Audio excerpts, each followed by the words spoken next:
This is the Panasonic M5 VHS camera. It was the first camera I ever used and a big part of my history with video making. And in this video, we're going to see how this camera from 1987 has held up over the last 30 years.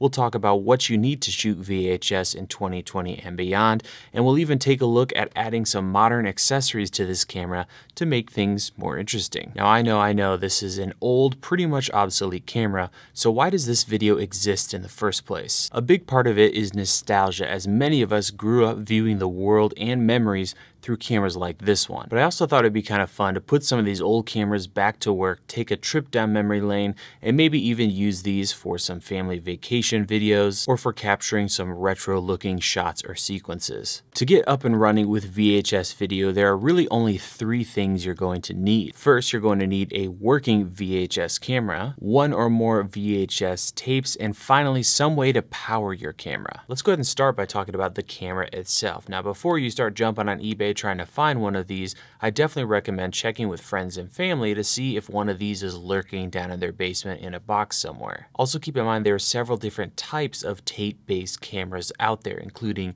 good old-fashioned VHS, VHS-C or compact VHS, high 8, and finally the more modern mini DV. Speaking of high 8, as I was writing this video, I noticed that Potato Jet recently did a video going over some of his old tapes with his camera, so definitely check that out if you haven't already. It's worth a watch just like every other video he makes. But in this video, I'll be talking about VHS because come on guys, bigger, older cameras equal a more rad experience. There's obviously a lot of these old cameras floating around, but I do have a few recommendations when you're shopping. First, try to get a camera from the mid to late 80s all the way up to the 90s. And personally, I really don't care for cameras newer than kind of the mid 90s because they just make me sad. If you don't want to spend a ton of time searching for different brands and models, I found the Panasonic Omni Movie cameras to be solid and plentiful. But there are a ton of options out there, so go nuts checking them out. Another pro tip is that when you're buying online, be sure to ask the seller if the camera actually works. Most of the time the battery will be completely dead, which is fine, but you can ask them to plug the camera into an outlet and see if it powers up and can eject tapes. Also have them check the eyepiece to make sure the bulb lights up in the viewfinder. You'll also want to make sure the camera comes with the accessory cables that it was sold with, as this helps you charge new batteries, connect your camera to monitors and other gear. Next, we're going to need a tape to record to. Any full-size VHS tape will work, including old movie and show tapes. Just don't record over anything legendary, as that would be absolutely tragic. Some tapes actually have a write protection slot that prevents you from recording over the original media, but you can simply tape a few layers of thick paper over the slot to hack the tape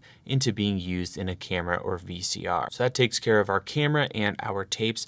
Now let's talk about powering your camera. Hopefully your camera came with the power cable and charger, and you can use this to get up and running, but to go mobile, we're going to need a battery. My camera came with several dead batteries, but after a quick Google search, I was able to find a brand new replacement from batterymart.com. On that website, I was able to buy a battery for $30, and it worked with a charger that came with my camera, so I was back in business. With everything collected, we can insert our battery and VHS tape into our camera, turn it on, and shoot. Now let's talk about actually filming with these bad boys.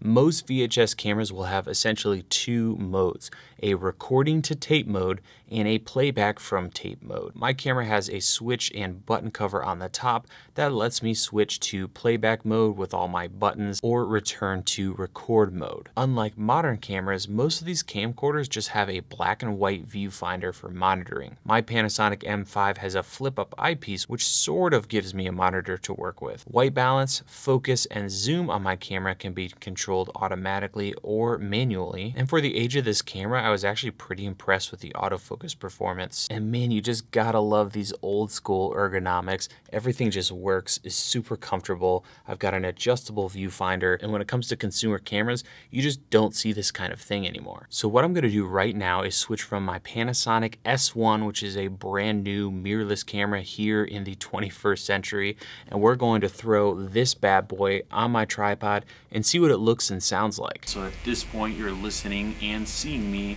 in VHS or over VHS with this camera, and I mean, I think it's pretty awesome. So Right now we're using the built-in microphone that is obviously attached to the camera. We'll be checking out different microphones with this guy here in a little bit, but this is just listening to the built-in microphone with the camera.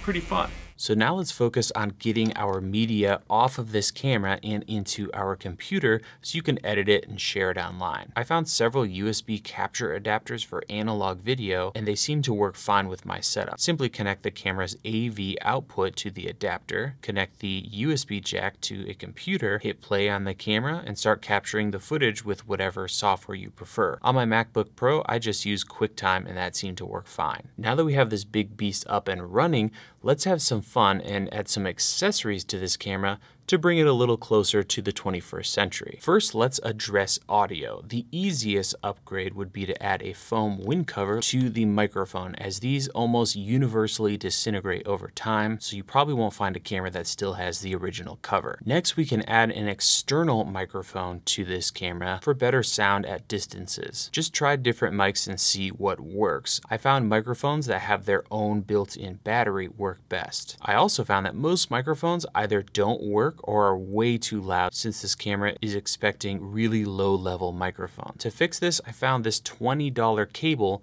that will actually attenuate or reduce the signal coming out of the microphone. This allows modern microphones to work with this camera, and I was able to use my Rode VideoMic NTG and even my Rode Wireless Go kit. Right now we're using the built-in microphone that is obviously attached to the camera, and this is what it sounds like with the Rode VideoMic NTG connected to that special cable to the camera.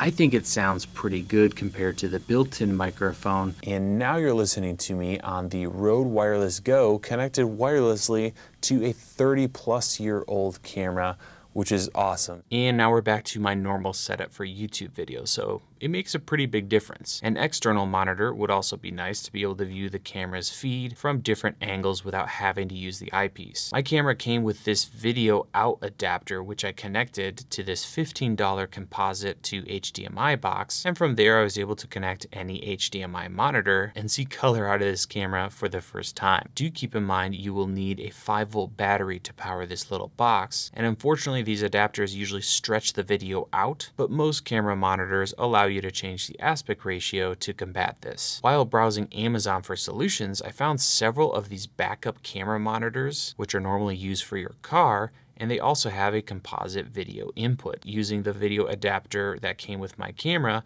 I connected everything together and it actually worked really well. The only downside to this setup is that you need to supply 12 volts to the monitor for it to work, and the video is stretched out a little bit. For power, you could use a 5-volt battery with a 5 to 12 volt adapter cable. All in all, a pretty affordable setup if you don't have a camera monitor to begin with. Lastly, importing your footage from your camera to your computer is a huge pain because you have to play back the footage and capture it on your computer, so I thought I would go ahead and try using an external recorder with this camera. For around $100 you can buy a little portable analog recorder, but since I'm Caleb Pike from DSLR Video Shooter, I'm gonna go with a way overkill setup. So I grabbed my Atomos Ninja 5, that $15 adapter we talked about earlier, and connected everything together. Now I have the most outrageous VHS camera setup ever that can record to SSDs. At some point in the future, I want to try taking this camera apart and building in a battery that can be charged over USB and power everything internally. I'm really excited about using this camera for retro family vacation videos, and filming with it has been a ton of fun and a huge throwback. It also just feels good giving this old boy a second chance at life and reliving some inspiring moments from my childhood. And if you're watching this video saying, wow, that's a lot of work for a little bit of nostalgia, keep in mind you can download or buy an app on your phone to pretty much do the same thing, but we all know it's not really the same thing. If you enjoyed this video, consider subscribing so you don't miss out on new and old camera videos in the future. As always, thank you so much for watching. I hope you have a wonderful rest of your day, and we will see you in the next video.